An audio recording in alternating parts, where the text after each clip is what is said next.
What's up, YouTube? Doomwake here. We are back with another modern video.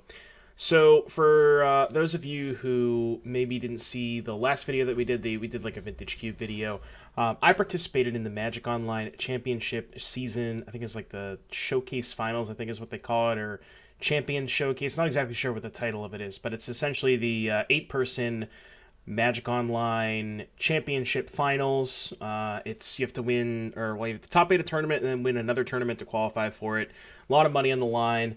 And it was an 8-person event that was half modern, half vintage cube. We did a little practice vintage cube draft on Thursday prior to the event, and I hadn't revealed my modern deck until deck lists were posted on Saturday, and I wanted to kind of keep this under wraps a little bit, and outside of the people that I worked with for testing. But this is what I decided to play in the tournament itself. And I wanted to give you guys a little video with this because it's a little bit different than the decks that I usually play. So kind of wanted to give you an insight to maybe why I chose the deck, what I thought people were going to bring, and why I think this deck was pretty good for the tournament. Before we continue, just as always, be sure to leave a like and subscribe to the channel if you enjoy this content. And so yeah, let's get started. So again, 8-person event. I knew the people who were qualified. I believe they sent us a list of people on Monday. I knew 4 of the people that were qualified. But because the qualifying tournaments for this event, they didn't actually end up posting deck lists for. I know like the 4 people that I knew were qualified. All those events, not a single one of them got posted to the Wizards website. So it was really hard to find information on the rest of the competitors in terms of, who was actually qualified. So we got a list of competitors on Monday, and then I did some, research as much as I could, tried to find deck history, look at their Twitter, see if they've, what they have a preference towards. And I didn't get a lot of information. I knew that one of the competitors, Justin, was going to be playing either Boggles or Tron, so I knew that my deck had to have a plan against both of those decks. And the rest of the competitors, Dylan and Dan both have a very wide range. They're both very good players, can play pretty much anything to max proficiency. And then the other competitors, Charlie, Meg, MRKJL, AZ80 Yellow. I didn't have a ton of information on those competitors. There weren't a lot of recent results. But I kind of had a feeling from the information that I was able to find, the very limited information, kind of had a feeling that they were going to play fair decks. So my read on the format, or read on the other 7 competitors, was Justin going to be playing either Boggles or Tron, and then everybody else playing fair decks, whether it's Shadow, Blue Midrange. Basically, I didn't think people were going to play Heliod. Prowess was also a consideration as well. What ended up happening is that Justin did play Boggles, Dan played Jund Shadow, two people played Blitz, 2 people played Heliod, 1 person played Hammer Time. So outside of the 2 Heliod decks, I think I got the other 5 pretty correct. So ultimately, I'm happy with what I decided to choose to play, even though, I knew going in I was going to play a Lurrus deck. I didn't, a couple of weeks prior, I was pretty high on Shadow, but then I saw that somebody was doing well with this deck, so I wanted to give it a shot. And I realized that this deck just has such a much better Shadow matchup than just playing a Shadow Mirror. So I decided that I wanted to play this deck, about 2 weeks before the event, and then it was just, tuning and figuring out the right numbers, sideboard plans, and stuff like that. So the reason I think this deck is a lot better against Death Shadow than, obviously just playing another Shadow deck, 'cause it's a mirror match. There's not as much edge to be gained when you're playing a mirror match as there is when you're playing, almost a completely different deck. And this deck is a lot different than Death Shadow. As you can see, we're obviously omitting Scourge of the Skyclave and Death Shadow. That's number 1. And the reason that I think this is good against Shadow is it has a much better late game, right? If you look at our deck, if you look at our main deck, for example, we have 2 copies of Cling to Dust, 3 copies of Kroxa, 2 copies of Kolaghan's Command, and an Unearth, and 4 copies of ABBOT, which is, essentially a 2-mana 2/1 that draws a card. But as you can see, we have a lot more power going into the late game than your typical Death Shadow deck does, which is just, slamming, aggressive threats early and often. But as long as you can stave off the early aggression between Fatal Push, Inquisition, and Thoughtseize, you have such a huge advantage going into the late game with all of this card advantage that I think, and you even have Cling to Dust for their Luris, their good Luris turns, right? So I think all of that combined gives you a pretty big edge against other Death Shadow decks. And then as far as Heliod is concerned, no matter what Rakdos or Jund deck you play, you're not going to have a great Heliod matchup. That being said, I do think that this deck in particular is a little bit better against Heliod, mainly because Scourge of the Skyclaves is really, really bad against a deck that gains a lot of life, because it's really hard to cast. You can't... Like, the way that you beat Heliod is trying to take their long game cards, because they have Skyclave Apparition and Collecting Company to generate advantage, and Ranger Captain to an extent as well. So the way to beat Heliod from the Jund Shadow perspective, you can't really beat them in an aggressive game because they gain too much life. So at least from my perspective, the way that I like to approach that matchup is more removal spells, try to play a longer game, try not to play into Apparition if you can. You have Thoughtseize and Inquisition to take it. And again, you just extend the game. You're not really going to kill them quickly. But in that same vein, because I think this deck has a lot better late game, I think this deck can play that game much better than Shadow can. So I think while the Heliod matchup is still not great, and I would say it's ultimately not favorable, I do think that this deck is better positioned against Heliod than Shadow. And then as far as Hammer Time is concerned, doesn't matter. When you play a red-black deck, you're going to beat Hammer Time. There's not really much to say there. Fatal Push, Lightning Bolt, Thoughtseize, Inquisition, Kolaghan's Commands. I don't need to say much else. And then as far as prowess is concerned, I think that both decks, I would say, are a favorite against prowess. If I had to choose between this and Shadow, which one is better against prowess, it would probably be this, just because you take less damage, you have more cheap removal. Now, granted, you don't have the big threats, and that's like some of your best cards against prowess.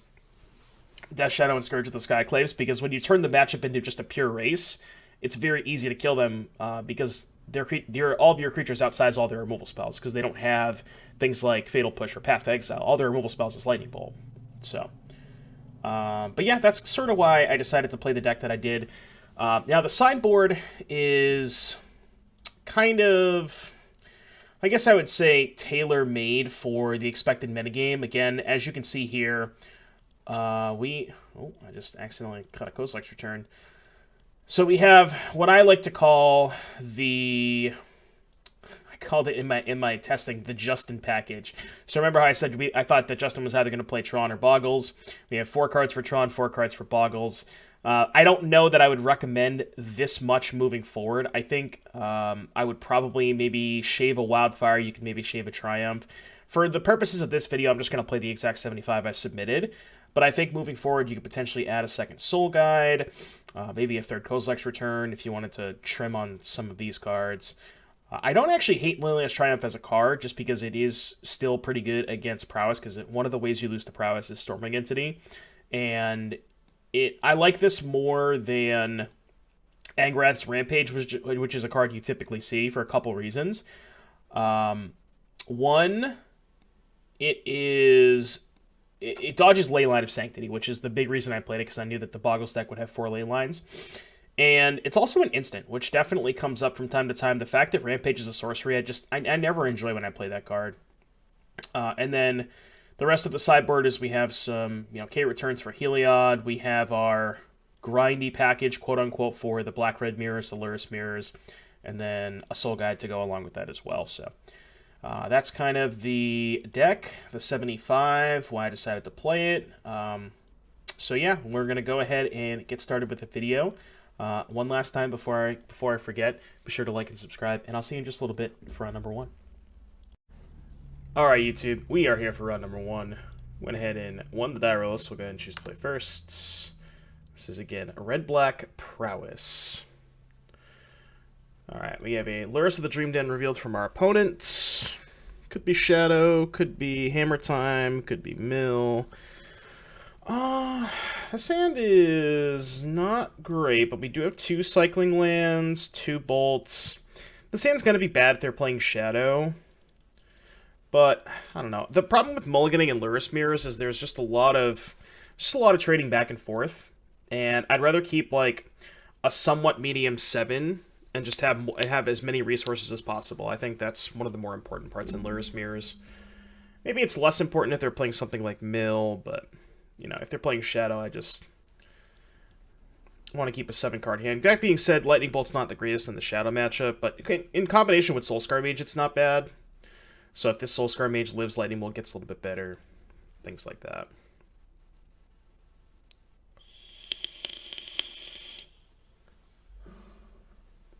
Basic Swamp, huh? Leads me to believe not Shadow. I don't really have any options. In case they have a discard spell, I'm not going to bobble now, because I want to give them less information on their discard spell. But I do want to cycle this bobble, so I'll take a look and see what they're drawing. Polluted Delta. Okay.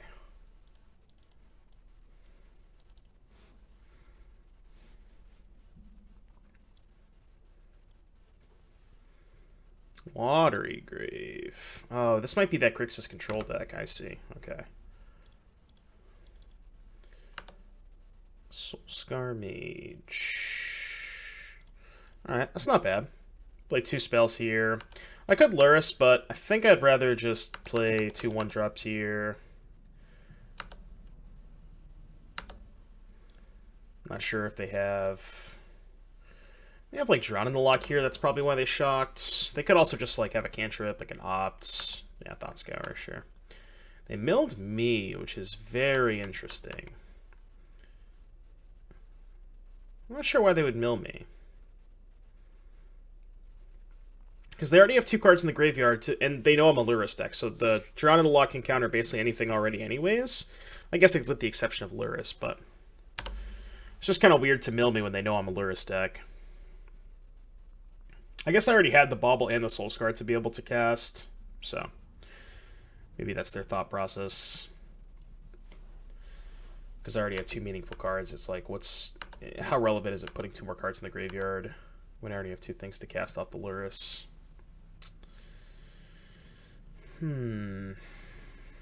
Okay, let's just attack first. I don't think I'm going to cast any Lightning Bolts here. I think I'm probably just going to put Lurrus in my hand and say go. Yeah, I don't really want to cast Bolts yet. Just pass. End up getting a Blood Crypt off the Mire, so we have double black for Kroxa if that comes up. Sultai. Okay.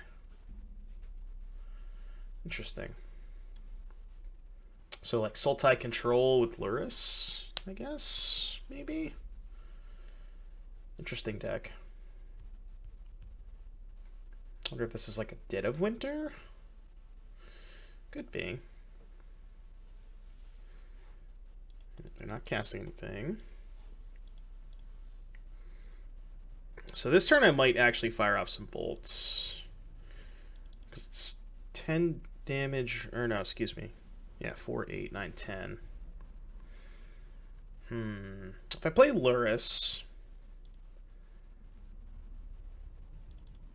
12, I get a 1. So, theoretically what I could do is play Lurrus. If it doesn't get countered, play Bauble, and then double bolt them. So that would be 2, 4, 5, 6, 7, 8, 9, 10, 11, 12, 13, 14. Right? 3, 4, 5, 6, 7, 8, 9, 10, 11, 12, 13, 14. And then if Lurrus gets countered, just double bolt them and put them to 1. Okay. Yeah, I guess that's fine. So I kind of have to counter this, right? They're not countering it. I like that. Well, I'm just going to try and double bolt them, I guess. The nice thing about double bolting them this turn is it... if they only... excuse me. Excuse me. If they only have 1 removal spell, they have to use it on one of these creatures and not the Lurrus. So...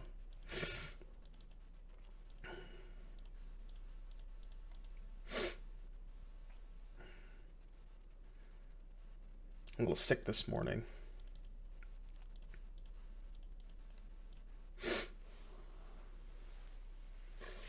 So if they have a counter spell, counter it. Alright, I now present lethal.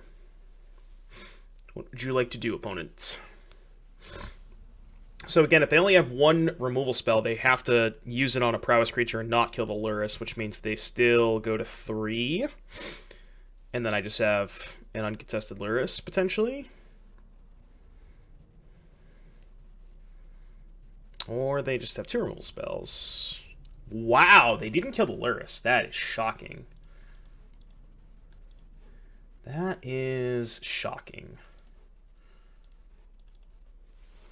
So they have a 3rd removal spell? I cannot believe they didn't draw in the lock the Lurrus. I guess their theory was they had the Fatal Push, but like, I don't know, it just gave me an extra card, it seems like. Wow. Kind of crazy. Okay, I mean, now I have Kroxa, so kind of okay with this. Let's flash back the Kroxa first, because they obviously don't know about the one in our hand. 1, 2, 3, 4, 5. I guess it doesn't matter, right? Because we're getting both cards anyways. So it literally doesn't matter. But now it feels like nearly impossible for them to win. Keep this one. Alright. So they have no cards. We have Kroxa. I like our odds. Okay. That was a very interesting game. I'm really surprised that they didn't try to lock the Lurrus on the stack. Very, very interesting play. Alright, so we'll bring in our grindy package, the Bobs, the Confidant, and the Soul Guide Lantern. I like Soul Guide because they showed us Lurrus. And then... so we're going to cut some of the removal spells. Now remember, I don't want to cut all of them because they are a Lurrus deck, but because we have... so if we cut all the Fatal Pushes, right? The amount of answers we have to... excuse me, to Lurrus are these 9... as well as Cling as, like, sort of an answer to Lurrus. It's like a temporary... you can exile their best card in the graveyard so they don't have anything good to cast off of Lurrus. So it's almost like we have 11 answers to Lurrus, which is still fine, plus all the discard spells, so that's more than enough for me. But yeah, in a matchup like this, again, it seems like they're a control deck. Again, I'm not exactly sure what they're playing, but it seems to me that they're playing somewhat of a control deck, so you don't really want Fatal Push against decks like that.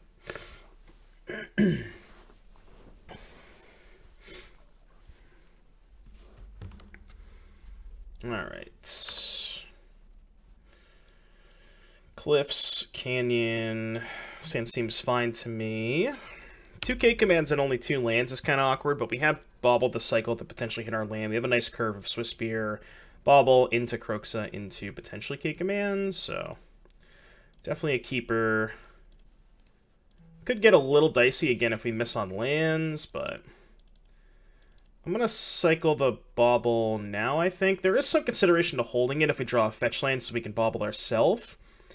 But I kind of want to try and find another play next turn, like either a discard spell or another 1-drop. I don't mind playing Kroxon too, but it's not my favorite thing in the world. Okay. Blood Chief's Thirst. So a discard spell and an Abbot. So the Abbot we're going to save for next turn if we miss a land. So we can Abbot and try to hit a land next turn. So do I want to use all my mana, or do I want to Inquisition them? I actually kind of want to save the Inquisition for a Lurrus. So let's just Kroxa. That's the nice thing about discarding this matchup, is because we both have access to Lurrus. The turn that they spend 3 mana to put Lurrus in their hand, you can just get the trade 1 mana for it, and it's just such a good exchange for you.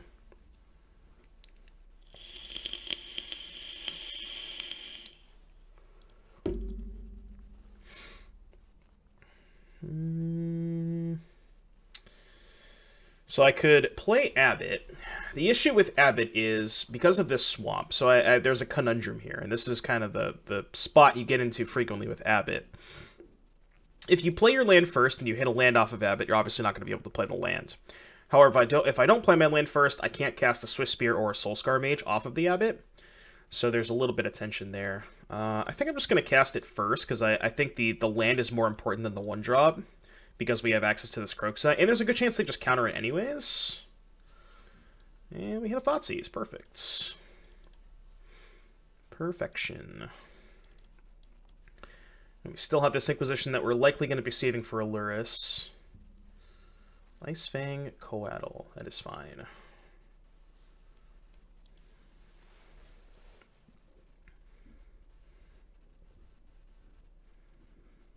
And this matchup is just all about trading 1-for-1. Trying to take the 2-for-1s with the discard spells. This doesn't kill Ice Fang, yeah. Kind of want to take Thought Scour because I don't care too much about the Dead of Winter right now. It's trading evenly for an Abbot. So the theory is I already got my card out of the Abbot, so I don't really care if they kill it. And this also uses a lot of their mana. I'm just going to take Thought Scour, actually. Yeah.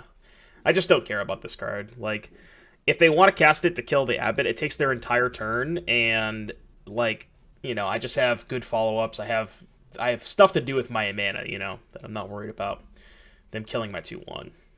The 2-1 is not really relevant, because the 2-1 just trades for this anyways.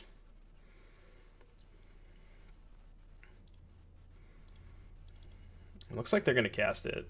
Or they're Lurising. That's really good for me, because now I can just take the Luris. I was going to say drawing a land would be good.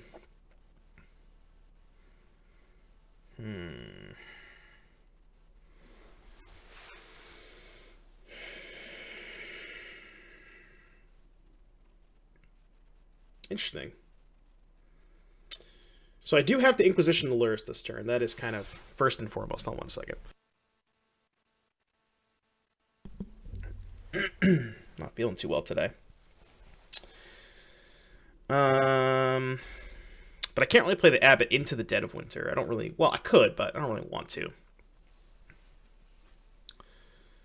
So...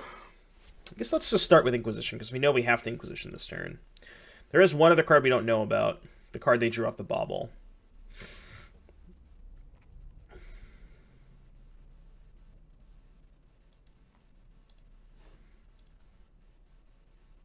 It was a Fatal Push. Oh, nope, get out of here.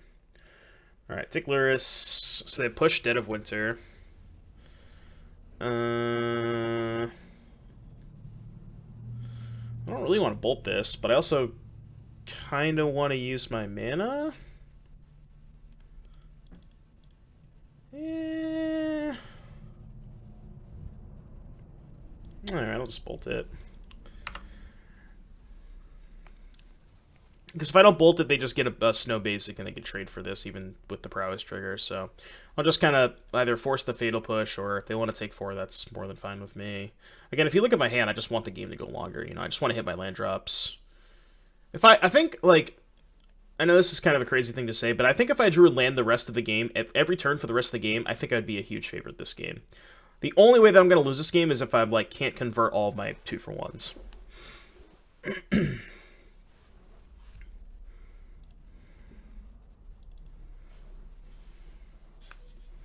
Alright, and they cast the Fatal Push. So we know Dead of Winter, 1 unknown.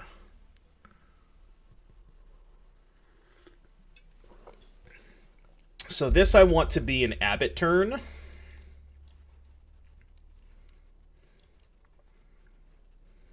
Maybe it's... Alright, that's fine. Again, that's going to get the Dead of Winter, but while it looks like a 2-for-1, it's not, because it's a 1-for-1, right? It's essentially the Abbot drew us a card, so... Snapcaster's a good draw from them. I don't know if it's good enough, but it's definitely a good draw. So they push this, trade for this, save the Dead of Winter. Or no, they Thought Scoured and didn't Fatal Push. Okay. The thing is, they're playing Sultai. They don't really have a card like this, you know? And I don't know that they have a card that can keep up with the card advantage that Kolaghan's Command provides. And also, we just have Kroxa. I guess the one thing they could draw is Cling to Dust. That would potentially get them out of this, but... They're just going to cast the Dead of Winter? Sure. Now I'm just going to Kroxa.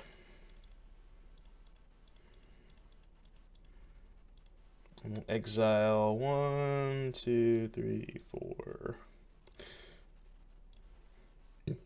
Excuse me. All right. Well, they have no cards, and they're in top deck mode. We have a Croxa, and we still have 2 Gulligan's commands. I mean, yeah, that's why you can see, like, again, as long as I hit land drops and I'm able to cast my 2-for-1s, it's like, this matchup seems unbelievably easy. Like, I just don't, again, I really don't know what they have that can keep up with multiple K commands and recurring Croxas, and, you know, it's tough. Like, they're going to push this Croxa, and then I'm just going to cast it again. It's like... Or I could just Lyris. I just have so many options. Now it's probably better for me to just Soul Guide.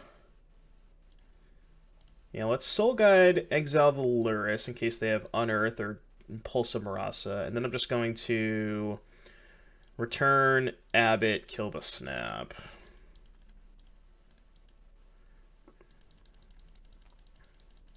Yeah, I feel like we're just gonna cast 2-for-1s every turn the rest of the game, and I really don't know what they can have that competes with that.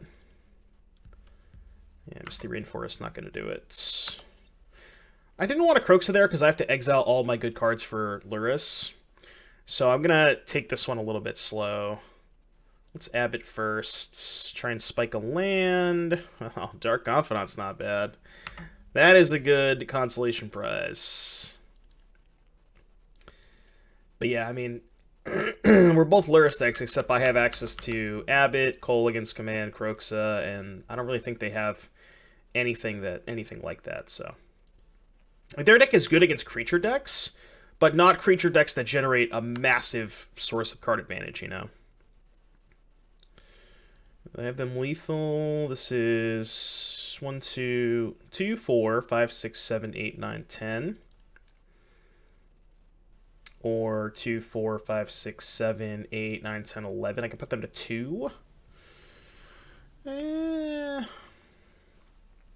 think the only way I lose this game is Dead of Winter, so I think I'll just draw step K command. Yeah. Make them discard and deal them 2, I guess. Or maybe I'll just get back in Abbot. You know. Kind of just playing with my food at this point.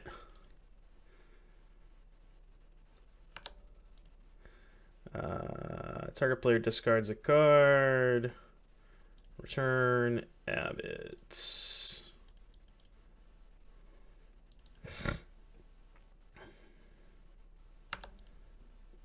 They draw. They drew a Misty Rainforest. All right.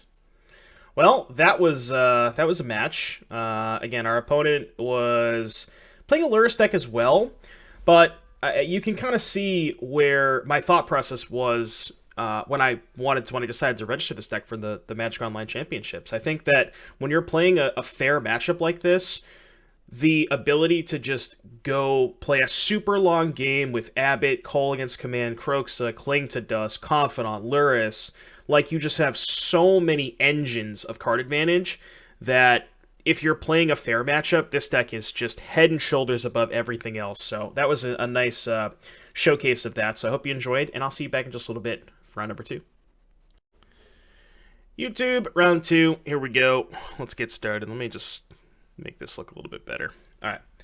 Play first. Show you a Lyris. Seems good. Not... It's kind of a weird hand with double Seal of Fire, but triple 1-drop is really good in a lot of matchups. There are some matchups where you need to be very aggressive, and Soulscar Mage specifically is very good against the other Prowess decks. It's your best 1-drop in the matchup for sure, so...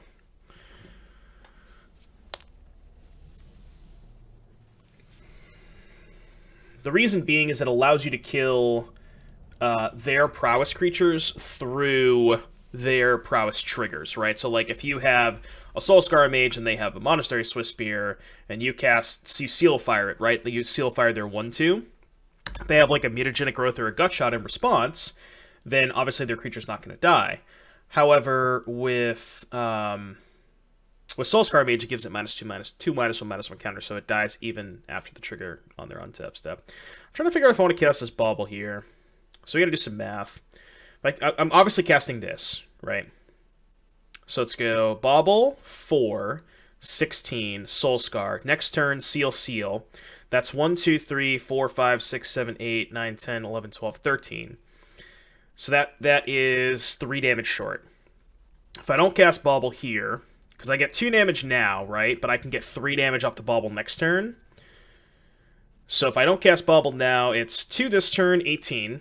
Next turn, it's 1, 2, 3, 6, 7, 8, 9, 10, 11, 12, 13, 14, 15, 16. So that's still 2 damage short. So it's only 1 damage that I'm missing out on. And because I can hit a bolt, like I need to hit a land and a bolt to have lethal. Right? Because I need to be able to have a land and a third 1-mana spell to cast. But if I draw a land or a Bauble, right? A Bauble would be lethal this way. Land and a bolt is lethal. Any combination of those cards. The good thing they're not playing Chalice Tron.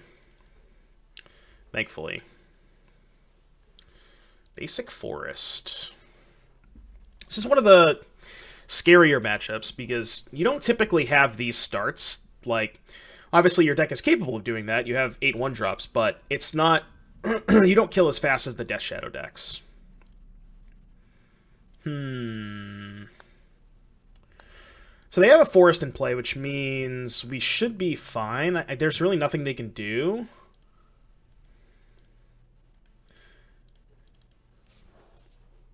Because they can't Blast Zone me, they can't, they can't do anything relevant next turn in terms of mana. And we just have lethal, so. Obviously the Swiss Bear was a good draw. Everything kind of changed when they played the Forest. The only thing I was scared of was turn 3 Tron, and potentially that. But even if that came up, right, I could just, like, attack with everything, seal the creature they block. So I don't know if it would have mattered. This is lethal. Alright, game 2. We have Cleansing Wildfires aplenty. As you can see, I was prepared for this matchup in the box. Call Against Command is reasonable, because it does kill... If they're playing Korn the Great Creator, it kills Ensnaring Bridge. You could potentially kill an Oblivion Stone that they don't... they can't immediately activate, so that might be a card worth considering. Fatal Push is obviously bad. They don't have any targets. Fatal Push for Wildfire is a clean swap, and it's just a question of do we want this third Kolaghan's Command. I actually kind of like it over the Unearth. Unearth is particularly not good. Like, I guess it's not bad post-Oblivion Stone, but it's like, doesn't do anything against Karn Liberated, because Karn Liberated exiles, and it also doesn't do anything against Ugin the Spirit Dragon, because Ugin the Spirit Dragon exiles, so I'm not a huge fan of Unearth. Call Against Command is slow, but it isn't out to Ensnaring Bridge. Potentially, you can also, like, if they block with Wormcoil Engine, and you have, like, 2 other attackers, you can, after blockers, blow up their Wormcoil, deal them 2, and potentially set up a lethal attack that way, so I think it's important enough, so. Man, sinuses are all... I'm all stuffy today.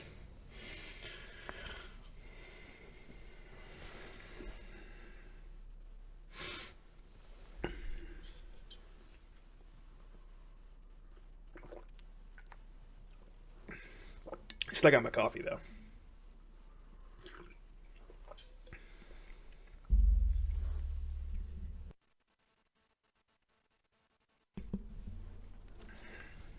All right. I will say, I'm not a huge fan of this matchup. I think it's, overall, I think you're unfavored. But you definitely have some play. Again, we have 4 Cleansing Wildfires, so. I did test this matchup a lot going into the event, because, again, I knew that one of the competitors was either going to be playing this or Boggles, so. So I did test this matchup a decent bit. So this hand's a little sketchy. So obviously we have a sideboard card, Cleansing Wildfire. The problem is Wildfire by itself, backed up by no pressure, not going to be good enough. So this hand, the rest of this hand, we have a Cycler and 2 2-drops and a Kolaghan's Command. So this hand is basically hope they mulligan to Oblivion and that the Wildfire is good enough, which sometimes is the case. But given how consistently Tron can re-Tron even after the first land is blown up, I think I actually want to mulligan this hand. I think I would prefer Like, even a hand that just has, like, 3 1-drops and no wildfires, I think I'd rather have that kind of hand, so... Especially on the draw. Like, I think this hand is actually better, because this hand at least has some pressure. We're probably going to have to cycle this bauble to potentially try and find a... I'm going to ship this canyon. Potentially going to have to cycle this bauble to try and find interaction, like a discard spell or a wildfire. We'll see what we draw for the turn, though. All depends on what our first draw step was. Well, they mulled the 4, so... That's still scary. Because it shows that they obviously know, you know, the #1 rule of Tron is Multitron. Mult the 3. Yeah, still scary. Mult the 2. Okay, less scary. Mult the 2 is passable. And sometimes Tron does this, you know, so that's... I mean, that's the kind of the risk you're taking when you're playing Tron, right? You're... Sometimes that... non-0% of the time this is going to happen. Okay. So I'm going to prioritize bobbling myself here. Normally you'd want to hold the bauble to be able to trigger Prowess, but given that this game is at the point where it's at and there are 2 cards, I really, really just want to find Wildfire to try and shut the door. Alright, there it is.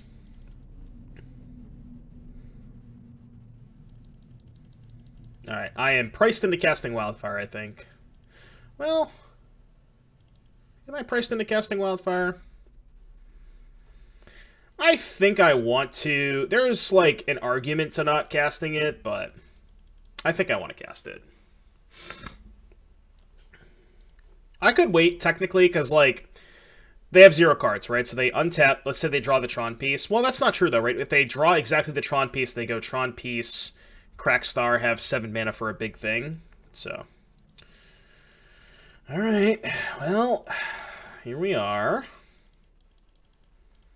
Well, I don't really have any other plays, so let's ABBOT. Hopefully hit a Thoughtseize, potentially. Well, ask and you shall receive.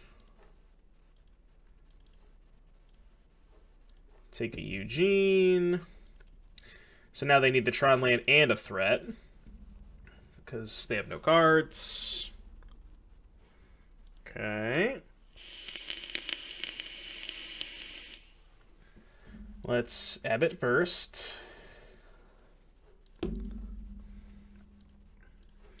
Cast that. And I think I'm just going to play 2 1-drops here. I guess we can look at their top card first. It's a Dismember, so we don't have to worry about Tron land Ugin, because that's the only thing that punishes me for playing two threats here. So if they had Tron land or Ugin, I would have to consider that, even though I'd probably still just play them both. But and now this Lightning Bolt is very, very lethal next turn, even with the Dismember. So, well, you know, a bad matchup, but again, sometimes, given, like, that's, like, one of the reasons why I love this deck so much, is that even though Tron's a bad matchup, sometimes Tron just does Tron things, and this is kind of what I mean by that, is it just mulls the 2, because the deck is sometimes just non-functional. So, even if you have a bad Tron matchup, it's never that bad, because their deck just fills, like, I don't know what the exact number is, but it's probably somewhere close to 50% of the time. So, yeah, bad matchup, but Tron is Tron, so that's all I got. Thanks for tuning in, and I'll see you in just a little bit for round number 3. YouTube, back here for round number 3. We unfortunately lost the die roll. Alright, this hand looks excellent. No Lurrus reveal, worth noting. Flooded Strand. Against Flooded Strand, I like leading on creature here. Lead on this one, I think, because if somehow they have, like, a Fatal Push here... Well, actually, no, it doesn't matter, right? Because if they have a Bolt or a Push, they're just going to kill my Spear no matter what, so... Yeah, sure.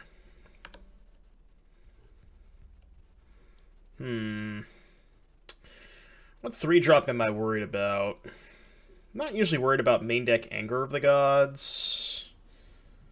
Teferi is kind of whatever because I have the Swift Spear to cover it, and if they Teferi plus, I can just double discard spell, kill Teferi. I think I'm just going to play 2 creatures here. I think I'd like doing that a little bit more. Just kind of get on the board. They could have another Bolt here, which would suck, but... Which they do. 2 bolts is kind of annoying. We got a basic here. I guess basic means I can't triple discard spell, but... Of course I draw the third discard spell. I'm going to Thoughtseize at this point, given how many lands they have. Remand the Thoughtseize. I will cast it again. Okay. 2 Through the Breaches. Alright, well, I'll be Thoughtseizing the other Through the Breach next turn. I mean, their hand's kind of bad, so... I'd like to draw a land here, actually. That's not great. So I could be able to put Lurrus in my hand. And draw a Cryptic. They may have drawn a Cryptic. If they let me take the Cryptic, then I'll just obviously take Cryptic and Thoughtseize the Breach, but... Seems like they drew a Cryptic given how long they're pausing here. Could be a Charm, I guess. Maybe they're debating on countering or drawing 2. Not sure. We'll see. They definitely drew something. I mean, no 2 of their cards, but... So they're countering the Thoughtseize. Okay. Well, I'm going to guess another one. You have a Flooded Strand.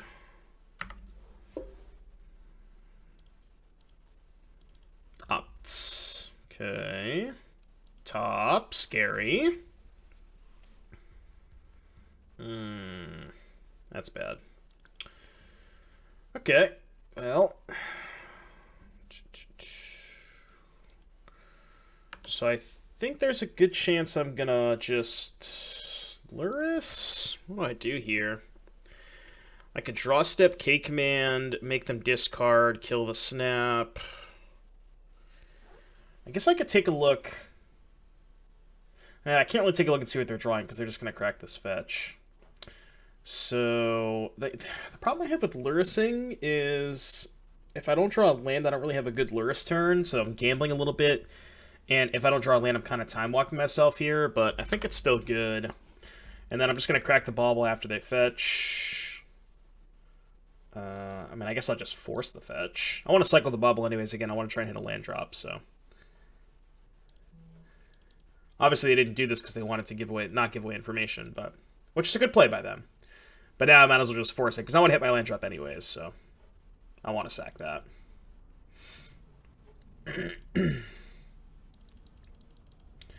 All right, I'm just jamming. Let's go Soulscar. They may have drawn a bolt. Snapcaster would obviously be bad. I mean, if their 2 draw steps were exactly Breach Emrakul, then, you know, I can't really do anything about that. Is it Charm? Sure. What else you got? It's an aggressive attack. I like it. I'll take it.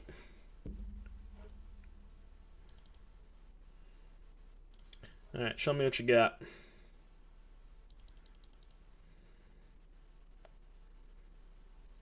Why would they wait?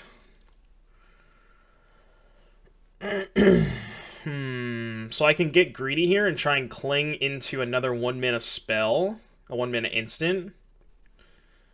Or I can just call against command, kill the snap, get back Lurrus, which I think is better. Yeah. I want to punish them so bad for waiting, but I guess I won't. Return 2 damage. Oops. Alright. They'll eventually draw a land, right? There we go. There we go. Let's go Soulscar, I think. Then we can hold up Cling to Dust for Snapcaster Mage. Be pretty hard to lose this game. Sure. They have the top any removal spell, which it looks like they found. Serum Visions. I guess that one's the top 2. It's another cycler. They went top, bottom. Sure.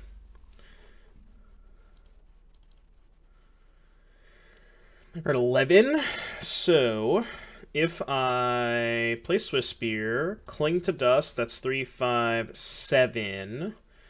So I'm 4 points short. So I'd have to cling into a Bolt, or a Kolaghan's Command, or a Seal of Fire? Or I could just chill and just, like, play an ABBOT. Like, the only way I can lose this game is if they hit exactly Breach plus Emrakul. So is there any way that I can prevent that? I guess ABBOTing and trying to hit a discard spell prevents that, so... yeah, I guess that's fine. This also could just be a counterspell.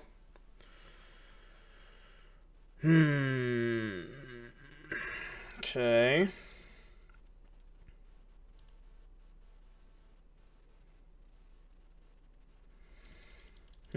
So the card that they just drew is a card they put on top. So if I cast ABBOT before casting Swiss Spear and they drew a Bolt, it's kind of bad for me. So I think maybe I'm supposed to just cast Swift Spear now and just not worry about the ABBOT. And I kind of want to hold up this Cling for Snapcaster Mage. So yeah, I mean, again, I'm in a spot where I'm conceding if they draw exactly Breach plus Emrakul, but... and again, I just don't know that there's anything I can do about that. I kind of hope they cast Bolt here, because that means there's no way I can die next turn. Alright, let's see if they found it. Still dicey. They only have 2 breaches left, so... okay, that doesn't do anything.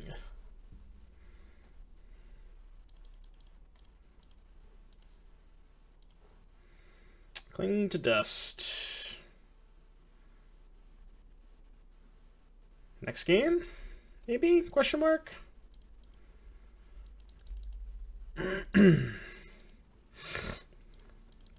Alright, next game.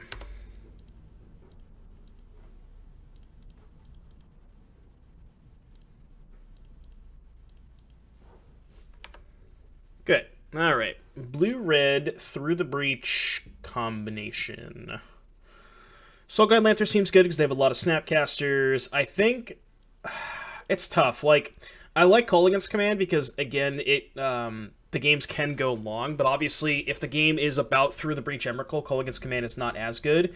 The only nice thing about Kolaghan's Command in that exact scenario is if they threw the breach with 1 card in their hand, you can make them discard their last card, which may come up. And as bad as Liliana's Triumph looks, I think it's probably better than Fatal Push. Just because, again, this is something that can actually interact with the combo. They play through the breach, put an Emrakul, you cast Liliana's Triumph before combat. You know, it's not the greatest card in the world, but I think it's better than having something like Fatal Push. And I like the rest of my cards, so... I could bring in Confidant. That's the only other card I could consider.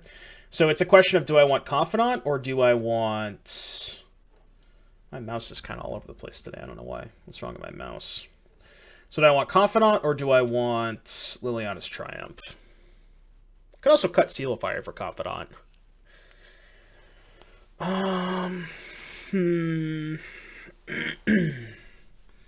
I feel like they're going to bring in Anger of the Gods, which I guess maybe incentivizes me to bring in the Confidant so I can have more threats.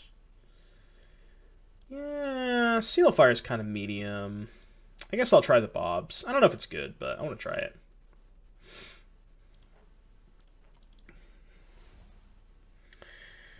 What you got to do for a matchup like this is have Harmless Offering in your sideboard, so you can play the Bob, Harmless Offering it to your opponent, and make them reveal Emrakul to the Bob. Insane doesn't have any discard spells, but I do just have Swiss Spear into Bob, so kind of down. It doesn't have a ton of like meaningful early interaction, but it just has a nice curve, so I think I'm fine with this hand. They want to bolt it, that's fine. Then bolting this is actually better for me because that means it's 1 less bolt for my Bob. This is opt. Sure, that's fine. Up top. Up top.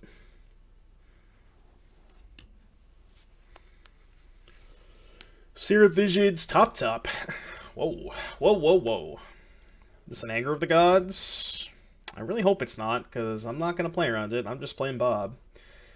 I don't really have any other good. I don't really have any other good plays. So there's something to be said about playing Swamp there.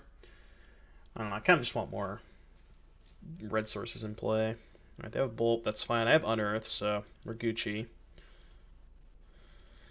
Do I want to play an Abbot first? The thing about playing Abbot first is, well, I guess they'll just remand the Abbot, right? And then I just slam the Unearth. Yeah, that's fine. I guess, like, it's worse if they don't have a remand, because now they can just remand the Unearth.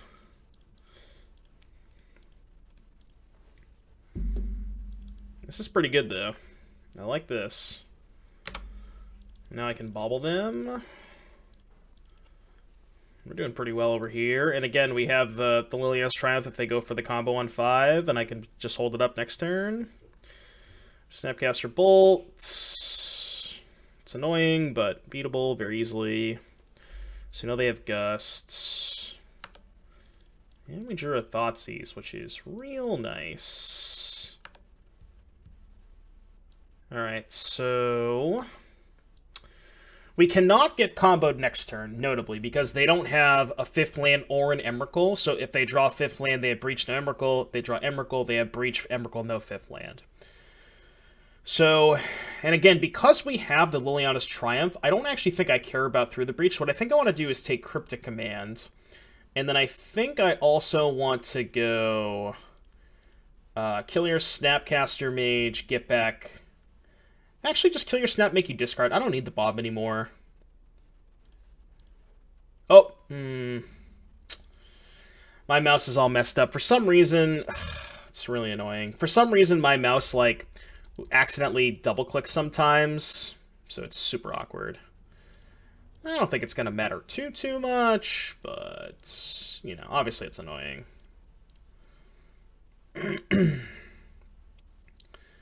They can gust this. Their hand is a gust breach. Okay. Groxa. Let's attack first. Let's see what they want to do. If they don't gas this gust, I'm just gonna pass. Because again, I think Liliana's Triumph just covers me from basically everything. Because we know their last card's Breach, so. Top. Yeah, last card's Breach. Nothing really matters. I guess, like, hypothetically, they could draw Snapcaster Mage and rattle off some stuff that way, but tap my only black source. That's a way I could lose if I cast that, so I think I'm not going to. Shouldn't have tapped my black source, I guess, but alright, whatever, that's fine. Again, I just really don't think they can win this game. I did spew off 2 Abbot triggers, but let's cycle one of these canyons. Try and find a bolt. That works. Obviously, I messed up pretty bad the turn that I misclicked the Kolaghan's command, and this game would have been a lot easier if I didn't do that, but it still probably doesn't matter. Now I can even fetch Luris and hold up Triumph. Yeah, okay. Yeah, so other than that, obviously that huge blunder where my mouse... Apparently I need a new mouse. But yeah, that was a sweet match. I don't know. It's kind of weird. Like, I feel like maybe you should be a dog in a matchup like this, but like their 2-for-1s just aren't as potent as yours with Kolaghan's Command, Abbot, Luris, and stuff like that. So like their 2-for-1s are a little bit more expensive. Snapcaster Mage, which as you saw game 1, just got punked out by Cling to Dust. So like their 2-for-1s are a little bit less reliable than ours. So yeah, sweet match. What round was that? Was there R3? Were we 3-0? Nice. So I'll see you back in just a little bit for round number 4. Alright, YouTube. Round number 4. I just said that. Round number 4. I don't even know what round it is. Playing against the infamous Dr. Queller. Always plays Spirits. How good is this hand against Spirits? Not the best hand against Spirits, because we have no bolts, no pushes. But we do have 2 cantrips, a 1-drop, and a Croxa, so I think it's still a keep, but it's kind of a reluctant keep. This is, again, a hand that I'm going to prioritize scrying over the damage on turn 2. Because I just need to find a removal spell. Blackcleave Cliffs. Nope. Not for me. And now the question is, I'm going to play Soulscar. Do I want to cycle this bauble? I think I do. Again, I really just want to find a removal spell. The one way you lose this matchup is just not drawing enough removal. And just kind of getting run over. I mean, obviously you can just, like, you can also aggro them out sometimes, but not with this particular hand, because we don't have multiple 1-drops and things like that. And a Sailor.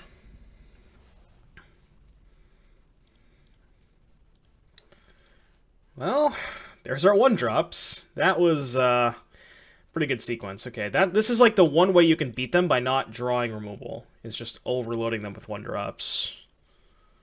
And they can't Queller me here, so easy double 1-drop turn.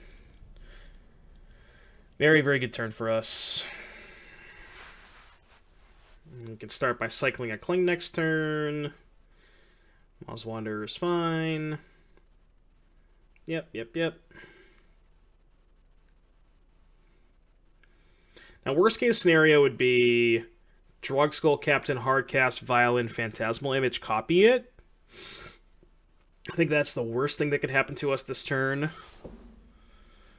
But otherwise, I think we should be fine. Do I want to lead on ABBOT? If I lead on ABBOT, ABBOT gets Spell Quellered. And then I play Seal. I have a bunch of 3/4s. They Violin a Lord. They still don't have good blocks, because if they put Spell Queller on Soulscar Mage, I can just seal the Queller. If they try to double block, I can seal to put 2 -1/-1 counters. So I think worst case scenario, if this ABBOT gets Spell Quellered, it's actually not that bad for me. Because now I just get to play Seal. Yep. It's fine.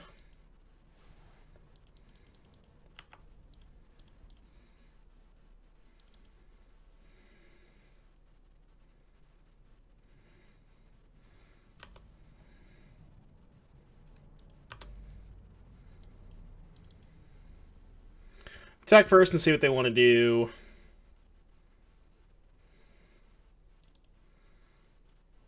If they have a Lord, I guess if they have a Lord, no, they can't. They still can't really block, right? Because of the 2 -1/-1 counters. So they're gonna activate Vial. I have to decide if I want to Seal of Fire now. They didn't activate Vial. Okay, so maybe they just don't have a Lord. Well, the Vial stayed at 2. Okay. Interesting.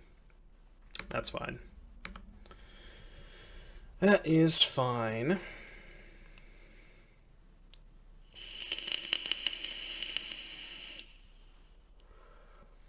We have 1 card left. Alright, I'm actually going to let this go, because what I want to do is Croxa before Clinging to force them to put the Rattle Chains into play, and then I actually get to kill something with the Seal of Fire. So they're probably going to attack me for 5. Well, actually, no. Maybe they just attack me for 3 and leave up 2 taps with the Shacklegeists. Or they send 6 and have 1 tap up, which is, I think, also fine. Basically, this game's going to come down to whether or not I draw a removal spell right now. We did. Nice. So now what I can do, I can kind of do it all, right? I can Croxa first to force the action on Rattle Chains. They Rattle Chains. I Seal of Fire the Shacklegeists. And then I Fatal Push the Spell Queller. And their board is Rattle Chains, Wanderer, Wanderer, Sailor. Still could lose if they draw a Lord, right? Because I'm at 9. This would be 3... No, that's only 8, right? 3, 6, 7, 8. Even if they draw a Lord, I only go to 1. So that works.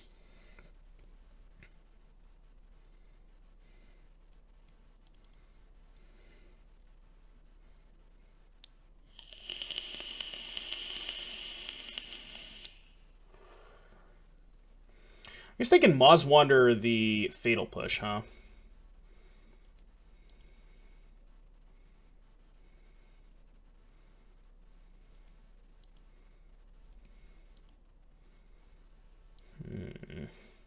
I didn't think about that. Oh, this is a tough spot. Very, very tough spot.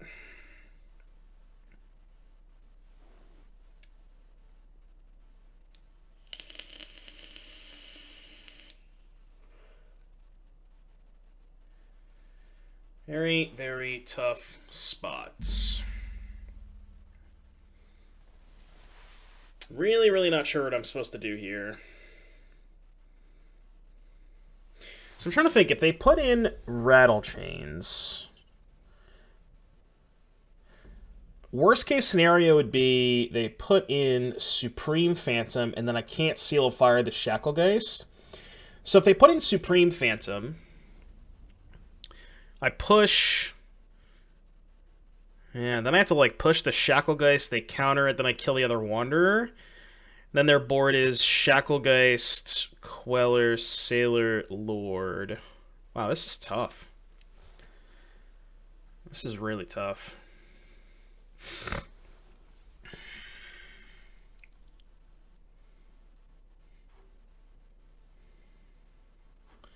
Alright, I'm going to kill the Shacklegeist in response to this.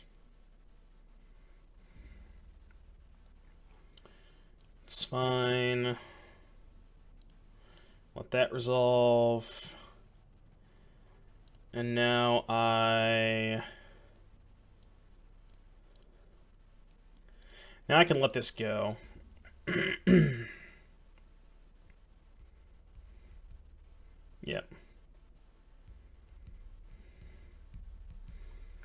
And they're targeting Rattle Chains? That's kind of weird. Alright, well, let's force the action. They're obviously going to counter it, but... Alright, so they go to 9, and I attack for 4. So they go to 5. Still dead to a Lord. I don't really know that I could have done this any better, though. I'm trying to think. That if I could have prevented me dying to a Lord here. I don't really think I could have.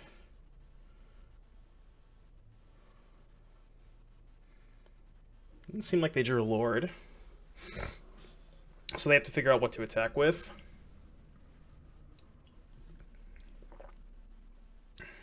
A tough spot.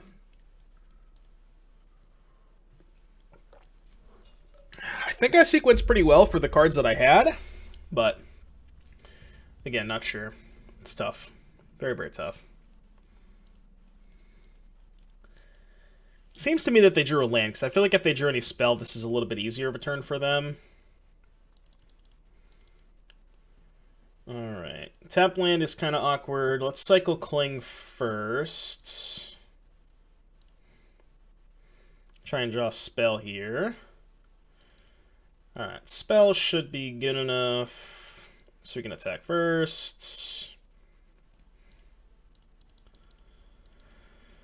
I can just Fatal Push this. That should be good enough. Yeah, alright, cool. Game number 2. Alright, Kozilek's Return, very good. Liliana's Triumph, not the best removal spell, but still very good. Explosives, very good. I like Kolaghan's Command. I don't know if I like Kolaghan's Command. The issue with K-Command is it's like kind of pretty bad against Mausoleum Wanderer. Cling to Dust is bad. I'm not a huge Unearth fan because all the removable exiles, like Path to Exile and Skyclave Apparition. I want all of the discard. I want all of the pushes, all of the bolts, the seals, all the 1-drops. I could potentially shave a Kroxa. Like, what if I just did this? This is 60 cards. The theory being, I don't need Kolaghan's Command for Aether Vial because I have explosives and discard spells, and I can just... The discard spells just kind of make Vial bad anyways. I kind of like the way this looks, so I'm going to try this. I'm not sold on this Liliana's Triumph being better or worse than Kolaghan's Command, but... I think on the draw I want Triumph, but on the play I might want Kolaghan's Command if we go to a Game 3. Because Triumph is just castable more of the time than you're on the draw. This hand is good. Keep it. It's painful, but it's good.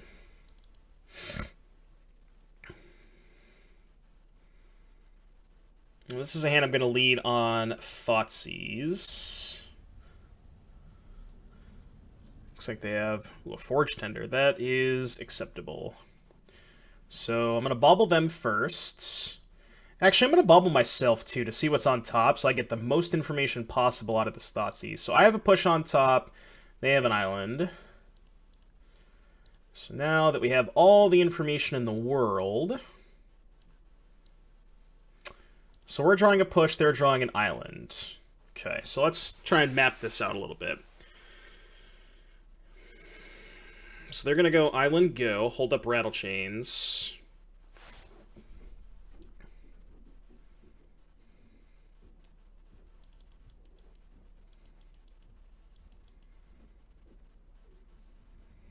I think I'm going to take Spell Queller. I think that's the card that is the most problematic for me.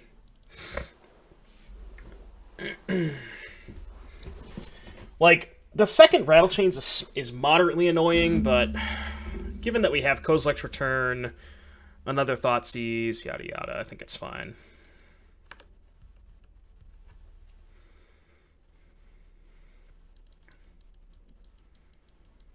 So we know their whole hand. Excuse me. So this turn, I think what I'm going to do is just play...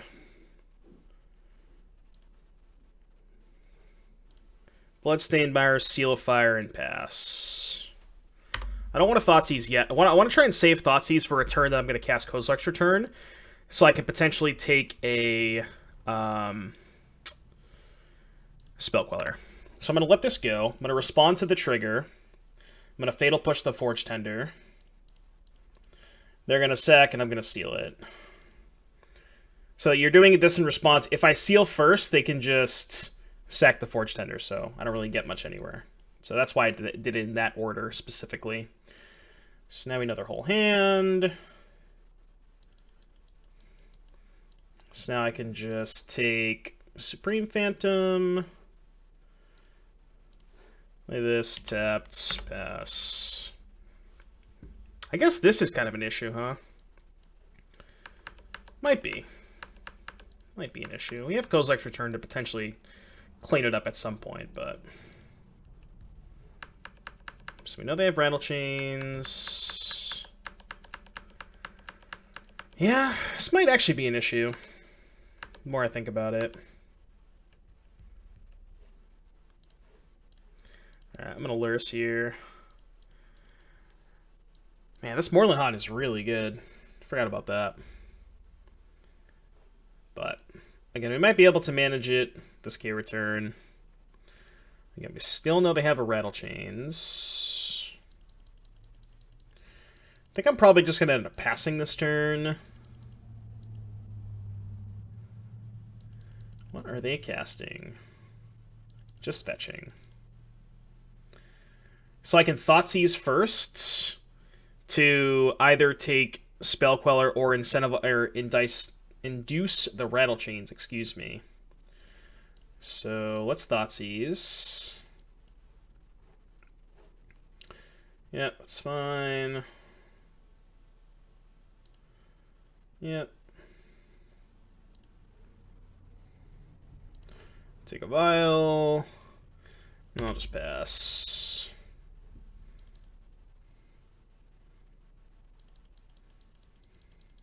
They kind of, it's like I'm playing with my hand face up because they know I have Lurrus and I'm not casting it, so... But they're still going to give me another token, which I like. I like that. So, I'll take the token. Okay, return now to play around Spell Queller.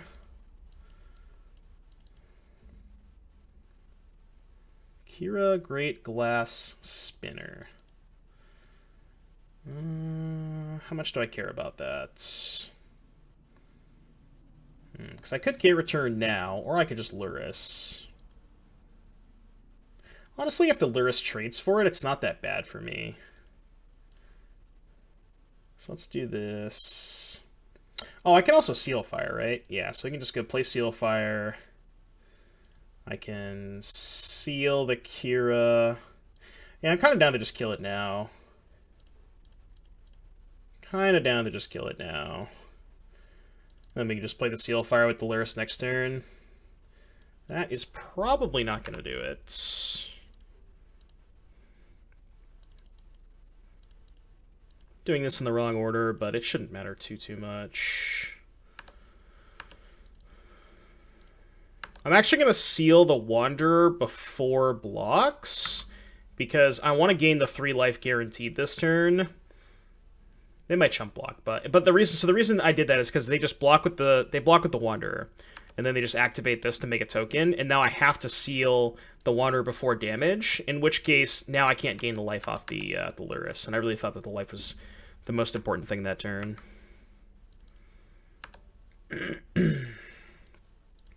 Inquisition first to play around Spellqueller, which they don't have. Everything is more than fine. Alright, attack for 3. And if things ever get too dicey, we can always have this Kozilek's Return in reserve, just in case. The reason I Inquisition there is because I really didn't want them Spellquellering the Seal Fire, because that's like the reason that I'm so far ahead right now is just because I get to continuously seal every turn, because it matches the Morlenhot in terms of card advantage. So now they might be in a spot where they have to double block, or triple block potentially. Shacklegeist. Okay. So I kill the Shacklegeist end of turn, so they can't tap anything on my turn. I do need to find a removal spell, which I didn't find, actually. Do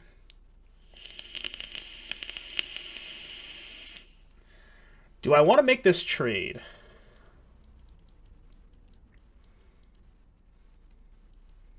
The issue with making this trade is I did board out all of my Kolaghan's commands and the Unearth. So I'm drawing to, like, ABBOT's a good draw, 2 Croxus. Because if I play Seal of Fire, they're just going to make a token and triple block.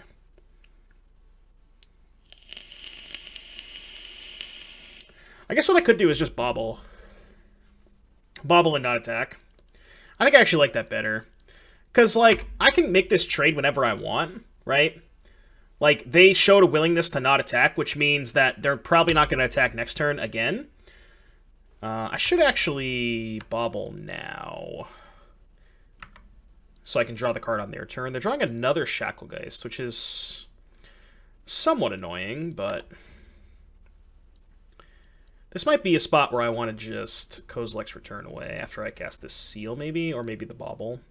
Like, I can go land, I can go Swift Spear, Bobble, K-Return. Just, like, accept the fact that this Lyris is gone. So they're going to send 2, which I'll take, that's fine. Let's see what I draw first, and then I'll decide whether or not I want to cast this K-Return. Alright, I'm not going to cast it now. So let's untap first. If I draw a threat, then I'll cast it. Lightning Bolt.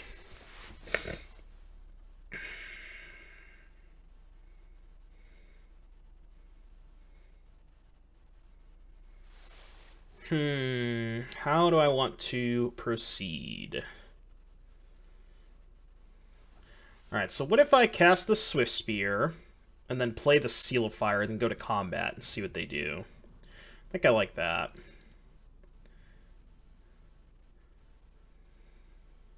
So they're going to make a thing.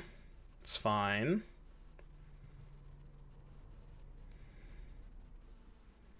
And they're going to tap the Lyris. Okay. Are they dead? 1, 2, 3, 4, 5, 6, 7, 8, 9. They go to 1?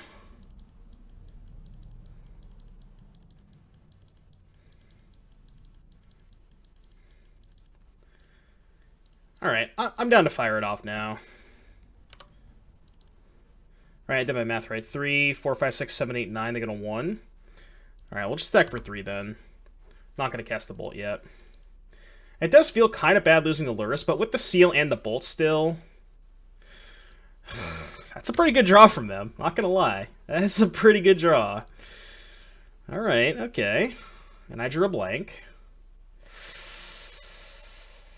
Well, this is getting kind of dicey. That Barent and Forge Tender was a really good draw from them. We just need to find a Kroxa. Once we find Kroxa, this game's over, but we did board out a Kroxa, so it's not, you know. This has been a wild game. Maybe I wasn't supposed to cast Kozilek's Return there. Not sure. Tough spot. I could have waited a little bit. Okay. That's not bad. So now I can just pass. Right?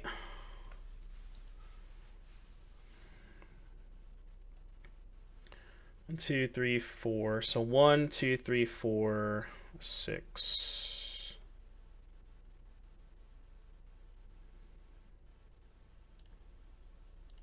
Alright, let's Inquisition here. I think I changed my mind. I think I'm going to fire all this off. What I'm going to end up having to do... Right, they drew a land. So if I seal now... Kind of spewing a lot of resources here, but I'm going to seal this. I'm going to cast Leon's Triumph. They're going to activate More Than Hot, then I'm going to bolt the token. And they're going to go to 3.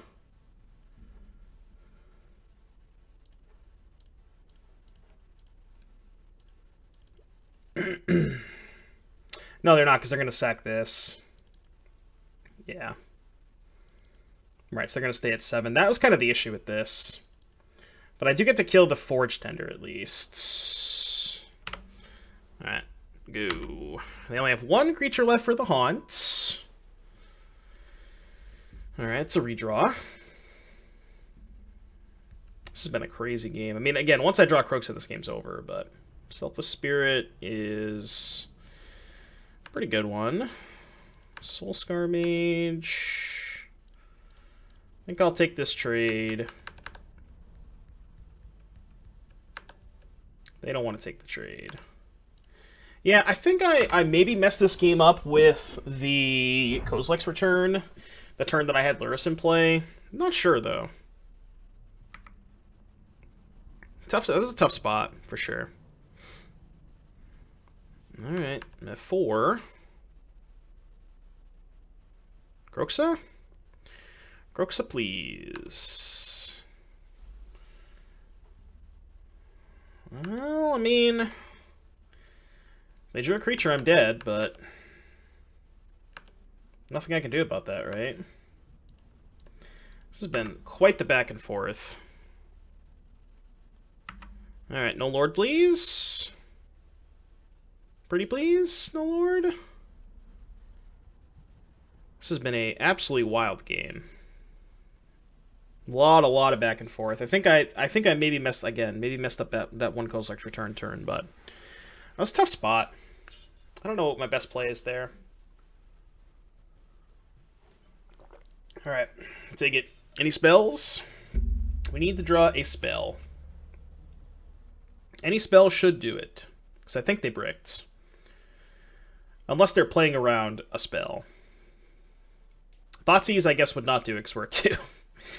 But we've already gone through 3 of them, so we only have 1 Thoughtseize left.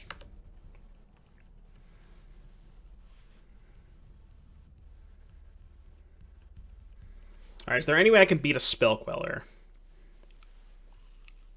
So what I can do is Fatal Push the Spirit. Oh, they don't actually die, right? Because they sack Selfless to make it indestructible, make a token. Oh, actually. Okay, yeah, so here's what I have to do. I have to attack first. Because if I cast Fatal Push before combat, what they end up doing is... I would target this. They would sack this, hold priority, exile the Haunt, so they have 2 indestructible spirits. Okay, well, this should be fine. Because now I can Fatal Push that in response. So they have to have drawn something. But this is my only way out. Because if I let that resolve, then they just block, make a token end step. Did they actually draw a Spell Queller? This has been a wild game. I'm dead to Spellqueller. I don't think there was a way I could beat Spellqueller, though. Alright, wow. What an absurd game. Yeah, I would like to go back and watch that one, because again, I think I maybe messed up the Kozilek's return turn, but I like the way I played most of the rest of that game. But that was a very, very lot of back and forth. Very, very good games. So we're 4-0. That's awesome. And that was a really fun match, so I hope you enjoyed it. Remember to like and subscribe, and I will see you for the 5th round. See if we can get that sweet 5-0. All right, YouTube, we're back here for the 5th and final round. We are, not only we're 4-0, we're 4-0, 8-0, so we're going to see if we can do the perfect league, the 5-0, 10-0. Won the Dyro, so that's a good start. Go ahead and reveal our Luris. Looks like our opponent is also a Luris gamer, smart person. If I was in the draw, nah, I still wouldn't keep this. Just kidding. All right, this hand, however, is good. What do I want to put back? It's going to be a little difficult to convert the second Abbot, especially if I miss land drops. And if I hit land drops, then I can just Luris. So I think I'm just going to put back Abbot. I don't like it, because I think Abbot's awesome in Luris mirrors, but... Alright, so Jun Shadow, which I think is a favorable matchup. Alright, given their hand... So I could take Thoughtseize, because Thoughtseize is going to take my push, but then they still have 2 threats. So I think my best bet is to take Scourge of the Skyclaves, because it's the card they can cast the earliest.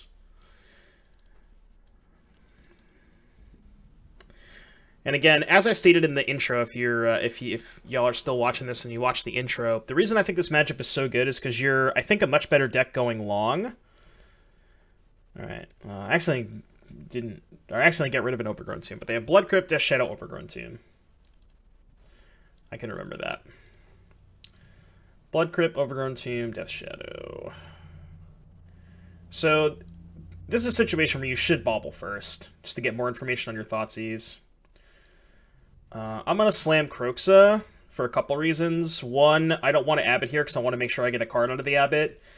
And I could play Soul Scar, but it doesn't use all my mana efficiently, so I don't like that as much. Alright, so Blood Crypt, Death Shadow is their hand.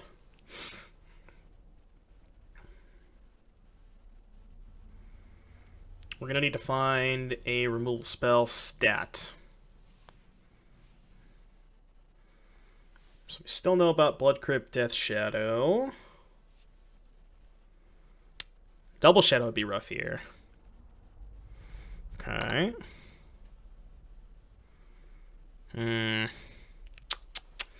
Thoughtseize is not the best. I have to try and spike a land here. Spiking a land would be really good for me. And I did not. Alright, well. This is kind of the way that you lose to them, is when you just get run over. But I do think the matchup overall is pretty favorable for Red-Black. Just because, again, you have a much, much, much better late game than they do.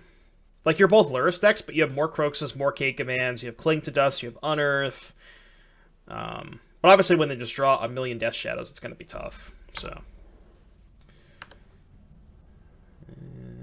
okay, I guess we're still playing. Maybe.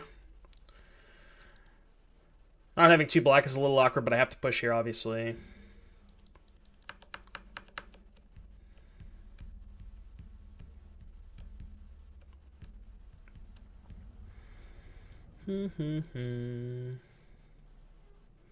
I did lose to Jun Shadow in the tournament itself. However, that matchup was actually a featured match, so we were on sort of the virtual, or on camera. But my draws were pretty bad. I think I fetched the wrong land game 1. And game 3 was kind of just not really a game. I mulligan, kept a hand, but kept a 1-land bauble hand. They thought to use my bauble, and kind of just went nowhere from there. See if they drew TBR. They did not. So this is probably a Luris turn. Oh, well, now I can't win. Yeah, I mean, I thought to use the Scourge. They had 1 Shadow, and they ended up drawing a 2nd Shadow and a 2nd Scourge, so it's just, it is what it is. But again, I do think this matchup is heavily favorable for Red-Black, especially once we get to post board. So you get to bring in all of this. We get to cut all of the discard, because discard's bad in these matchups.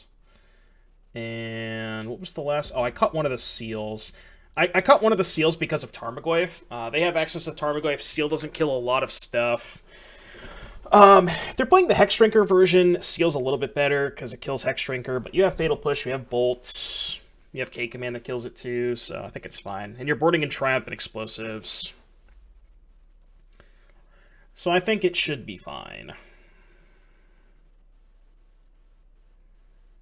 There's some consideration to keep in the discard spells because, again, the only way you ever lose to them is if they have multiple big threats that go unanswered, as, you know, that's what happened that game. But, like, maybe there's some consideration to keep in Thoughtseizes over Lightning Bolt, for example, because Bolt doesn't kill much, and Thoughtseize can at least... Or, I guess Inquisition in that case, because Inquisition can take their creatures. And that's the only card you really care about, so maybe I could see that. Because Bolt's not very good in this matchup. Maybe I'll do that for Game 3 if we get there.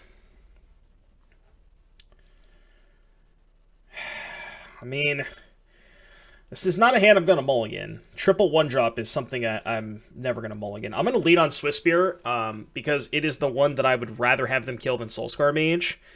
Soulscar Mage has a lot more text in the matchup, so...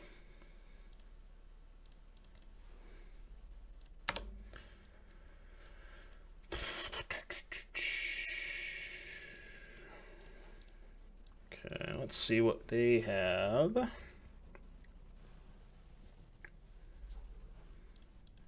No 1-mana play. I like that. Mana Push, very good draw. Attack for 2. I think I'm just going to get a basic mountain because I boarded out my discard spell, so there's not a ton of reason that I would need double black. So let's just get mountain. And the next turn we can Abbot try and hit a land. If they have like a Death Shadow here or something. Or Scourge. Alright, so they're playing the this version. I'm not a huge fan of Grim Lavamancer for what it's worth. I play a lot of Death Shadow, and I don't particularly like this card or Hex Drinker. X1s are pretty bad in a Lavadar format. Not a big fan. That being said, do we want to get quote-unquote greedy and slam Abbot here? If we hit a land drop this game, it's going to be really hard to lose this game. Even if we don't, I think it's still fine. Like, they do get to Grim away one of our creatures, which kind of sucks, but... Maybe I was supposed to just Fatal Push there, and just to, you know... Or Liliana's Triumph to use all my mana. I did get a little greedy there, for sure. Yep.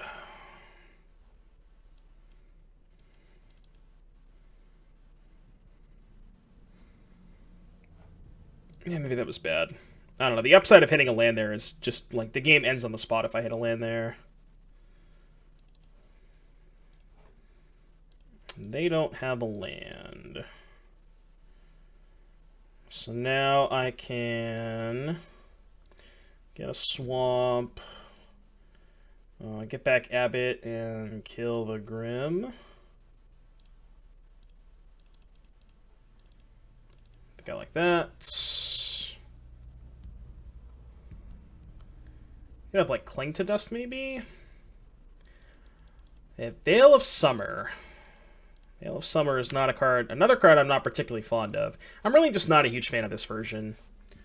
I think that there's a reason that Dan played this version in the mocks, because it was, you know, an 8-person event. He was heavily metagaming, but in an open field, I think this version is significantly worse. Okay.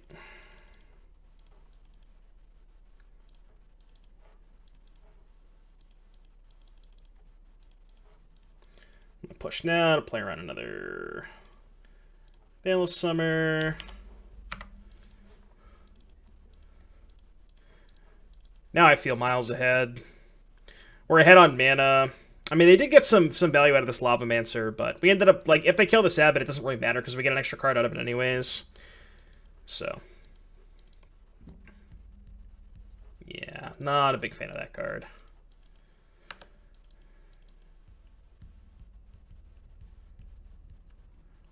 think I'm just gonna play... If I play Bob and they draw fetch land, they can go fetch land.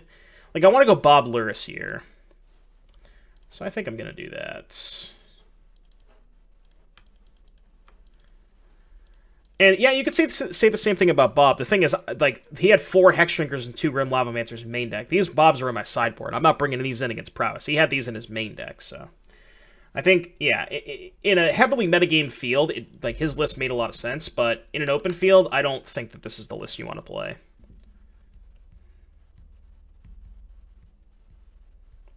Yep, that's fine. Any removal spell here. No such luck.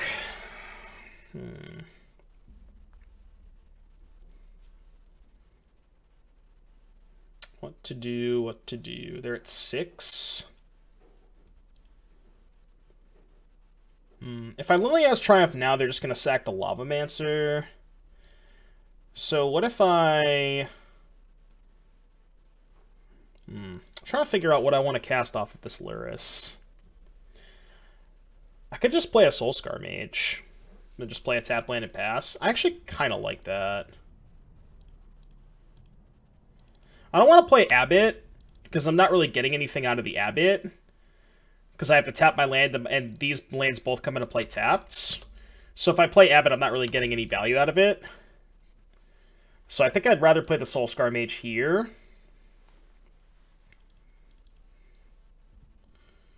Drew a Lightning Bolt. Okay. That's fine.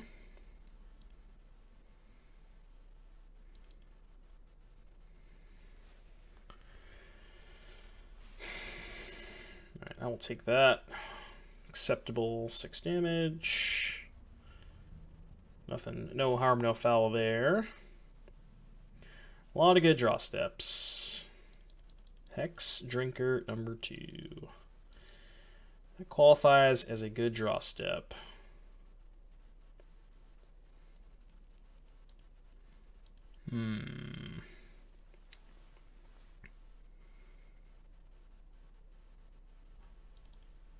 What do I want to do with it is the question. This tap land's kind of awkward. So I think what I want to do is... Let me see here. If I lead on Liliana's Triumph... Well, no, they just sack the Hexdrinker. Then I call against command the other Hexdrinker, deal 2 to them. They just block the Soulscar, go to 1, and then they have lethal with the Scourge. So I can't do that. Right? What if I Sunbaked into a removal spell? It's the same thing, right? I go kill Sunbaked, kill the Hexdrinker, attack with both, they block Soulscar, go to... Yeah, it's the same thing. Okay. Oh, so I can't kill the Hexdrinker and deal 2 to them, so... So maybe I just get back Lurrus. Get back Lurrus, kill Lavamancer. Play Lurrus, play some Baubles. And say go with 3 blockers. If they kill a blocker, I can... Like, if they kill the Lurrus, I guess I have to double chump block. But then they're at 4, and I'm drawing 3 cards next turn, plus I have the Canyon in play. Yeah, I think that's good. Return target creature, deal 2 damage to any target, so... I could also get back ABBOT. Is that better? It means I take 1 less damage. No, I think that's worse. Alright, so do this. I could attack with the Soulscar Mage. Yeah, so let's cast this Bauble first. Oh, I could just Lurrus Bauble and force the chump block, right? Go to 4. Bauble again. Oh, I guess it doesn't force a chump block, right? Because they can just go to 1. And if they go to 1 and have exactly Bolt, then I die, or push. Because I attack with this, they go to 1, they bolt this, I chump here, take 4. Push wouldn't do it, though, because they can't push the Lurrus. And then I could chump block here, gain 3, go to 7, take 4, go to 3. I guess I can look at their top card. It's a Catacombs, which is irrelevant, because if they just block, the Catacombs doesn't do anything. So they're at 1.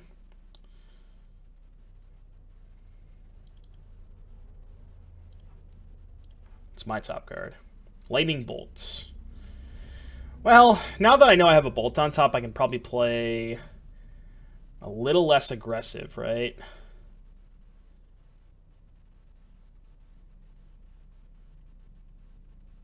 This is so tough. So if I attack, they take, they go to 1, they draw Verdant Catacombs. Again, if they have push, well, actually, it's not push. I only died a Bolt, right? Because they can't push the Lurrus again.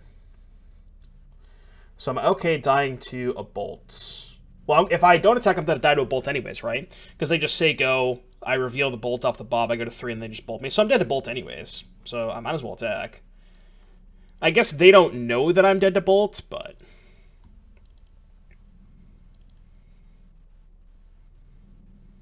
I wish I had an untapped land here to represent another spell, because then it makes it so much more likely they chump block.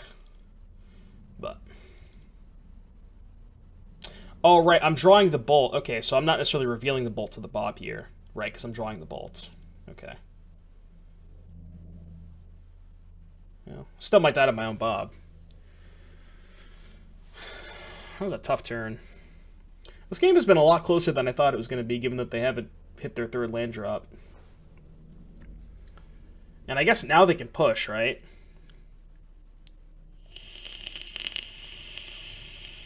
Because they didn't take the 4.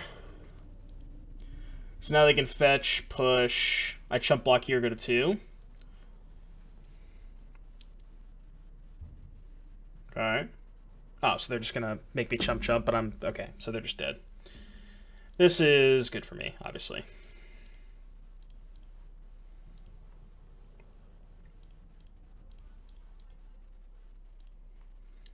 Alright, bullshit.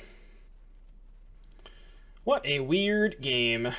Alright, so do we want these discard spells for game number 3? I need a new mouse here, as I've said earlier. Discard spells or bolts. And the discard spells are nice at taking their big creatures. So I wonder if their configuration is such that I don't want Soul Guide Lantern. I mean, I know they still have Croxus, but... No, I like this configuration. I'm not a huge fan of the discard spells, I don't think. Yeah, I'm going to do this. I play this matchup a lot differently than most people. I like to hedge towards more of a longer game. Again, like, there are draws that you just kind of get blown out the doors, but I feel like those don't happen that often. Maybe they happen more often when you don't have discard spells, so it's just like...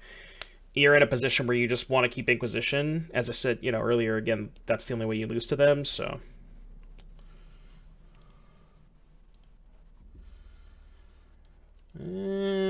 Sand has no fatal pushes, but I think it's good, so I'm going to keep it. This is one of those hands, like, you know what I mean? Like, if Bolt was Inquisition, I'd like this hand a lot more, but... Alright, I'm going to lead on...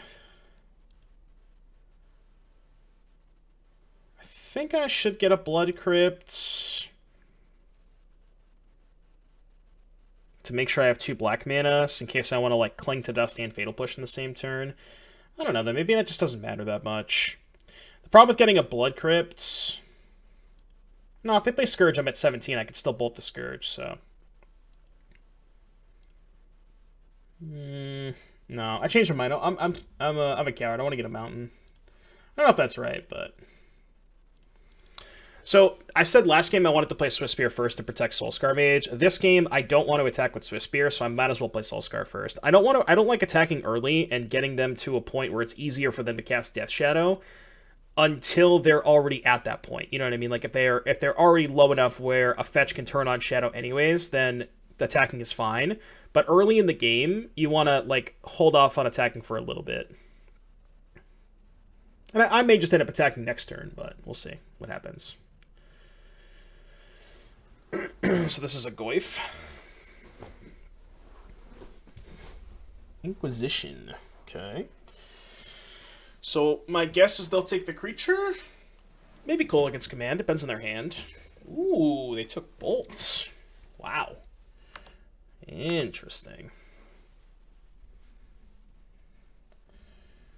Okay. So... cancel. They have 4 cards.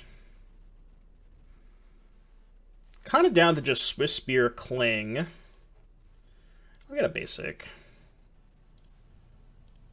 I'm going to main phase this in case I draw a Bauble.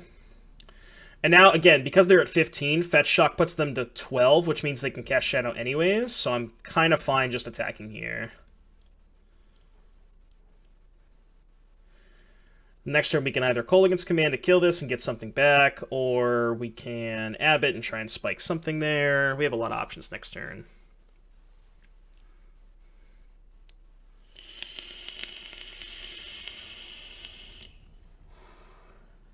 So I guess Grim is why they took Bolt. That makes sense. Now they have a Shadow.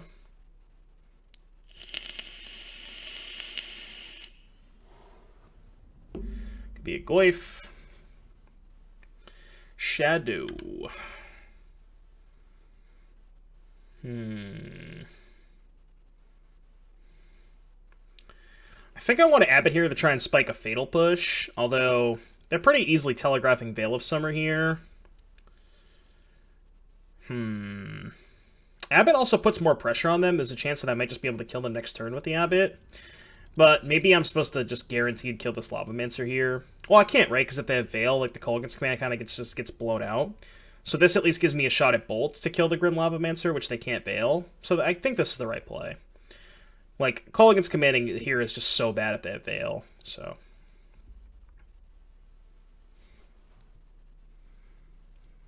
I could just Luris, but...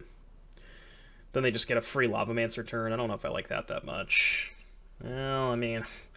I'm gonna get Veiled, but I can't, you know... I might as well cast it. Like, if I don't cast it, I just lose it, so... yeah. I am really not a fan of Veil of Summer in this deck, by the way. This deck's just too proactive to want Veil. I absolutely hate Veil of Summer. I've tried it before. I just don't think it's very good. Worked out for them there, but, you know... I think in an average game... I'm just not a huge fan of it. I don't think it's very good.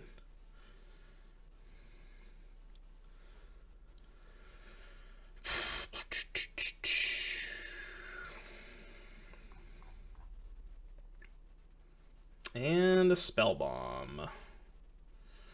Alright, so we need to draw a Fatal Push. Explosives would be insane too. So we got a 5-outer.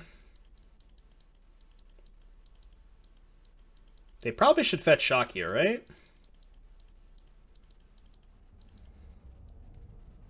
No, I guess if they fetch Shock, they lose to Bolt, right? So they probably shouldn't fetch Shock. They're so far ahead, they probably don't have to. I guess it does present lethal next turn, right? Well, no, because they know I'm going to kill the Lavamancer. Because they know I have this. Maybe they're just going to put me down to 12. Alright, well, they're giving me an out. Bolt. Not a Bolt. I'm at 10.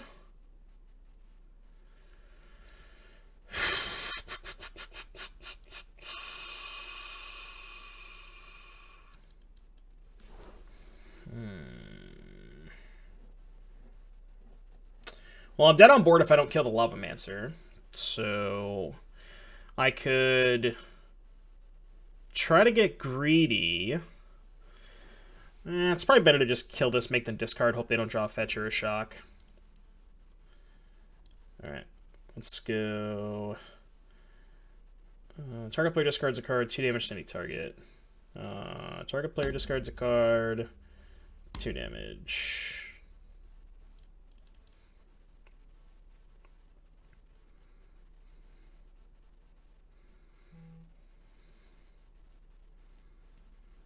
I guess they could sack the Spell Bomb now to get more information on what to discard, but...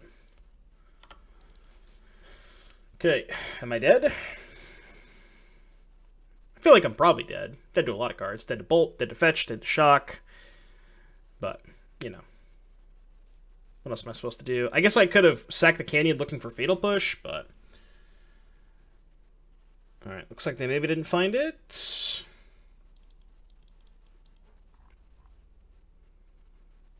Kind of a frustrating match. I do think, again, I mean, I think you're pretty favored in this matchup. But the way the game's played out, I don't know if I messed up per se. Oh, they drew Hex Drinker. Nice card. All right, explosives, please. Explosives. All right, explosives. Guess I'm not technically dead. Alright. I could chump block and go to 5.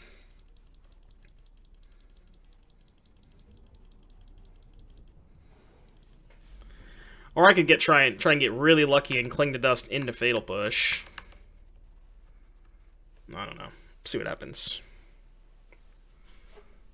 It's probably better to just gain 5, right? Mm-hmm.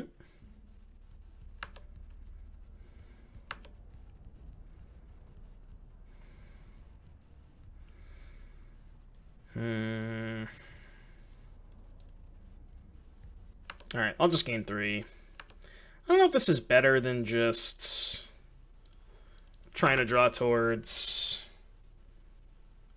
Fatal Push. Because now I'm at 1, and if I draw Fatal Push, it's not enough. I mean, I still have to draw explosives, right? No matter what. Okay. Explosives, please. They should have probably just put Lurrus in their hand. I actually would have drawn the push, too. Unfortunate. Yeah, I mean, I don't know. Like, I still think that the red-black deck is super favored to that matchup, but, I mean, I don't know. My draws were kind of unfortunate. Their draws were quite good. I did get punished the turn that I didn't kill Grim Lavamancer. That's potentially a turn that I maybe lost the game on. I got a little greedy with the ABBOT. And I think I maybe would have won that game if I just played Culligan's Command that turn, but, you know. Interesting and fun match, nonetheless. A little unfortunate that we lost favorable matchup, but yeah, anyways, 4-1, not bad overall. Hope you enjoyed this little dive into the deck that I played in the Magic Online Championships. If you're still watching, be sure to like and subscribe, and I'll see you in the next one.